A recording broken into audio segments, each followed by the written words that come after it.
ഞാനിപ്പോൾ എയർപോർട്ടിൽ നിന്നല്ലേ വരുന്നത്. അല്ല, പാർട്ടി പുനഃസംഘടന എത്രയും പെട്ടെന്ന് നടത്തണമെന്നുള്ളൊരു ചിന്തയിലാണ് KPCC നേതൃത്വം ഇപ്പോൾ മുന്നോട്ട് പോകുന്നത്. ഞങ്ങളുമായിട്ടൊക്കെ ഒരു റൗണ്ട് ചർച്ച കഴിഞ്ഞു. അപ്പോൾ KPCC പ്രസിഡൻ്റാണ് എന്നോട് ഡൽഹിയിലേക്ക് വരണമെന്ന് പറഞ്ഞു. ഞാൻ പിന്നെ എനിക്ക് മഹാരാഷ്ട്രയിലെ ഒരു മീറ്റിങ്ങുണ്ട്. അപ്പോൾ അത് രണ്ടും കൂടി ചേർത്താണ് ഇങ്ങോട്ട് വന്നിട്ടുള്ളത്.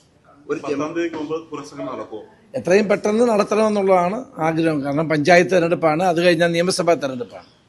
അപ്പോൾ ഇനി വൈകിക്കാതെ പുതിയ പ്രസിഡന്റ് വന്ന ശേഷം ഒരു പുതിയ കമ്മിറ്റി വരുമല്ലോ സ്വാഭാവികമായി. അപ്പോൾ KPCC പ്രസിഡന്റ് എല്ലാവരും, പ്രതിപക്ഷ നേതാവ് എല്ലാവരോടും സംസാരിക്കുന്നുണ്ട്. അത് കഴിഞ്ഞ് ആ ഒരു ലിസ്റ്റ് AICCക്ക് സബ്മിറ്റ് ചെയ്യും. അതാണല്ലോ അതിൻ്റെ ഒരു രീതി, അതാണല്ലോ. അല്ല, ഇപ്പം MP-മാരോട് ഇന്നിപ്പോൾ അവർ ചർച്ച നടത്തുമല്ലോ. MP ഇപ്പോഴുമാണ് എല്ലാവരോടും ചർച്ച ചെയ്യുന്നത്, താമസമൊന്നുമില്ല.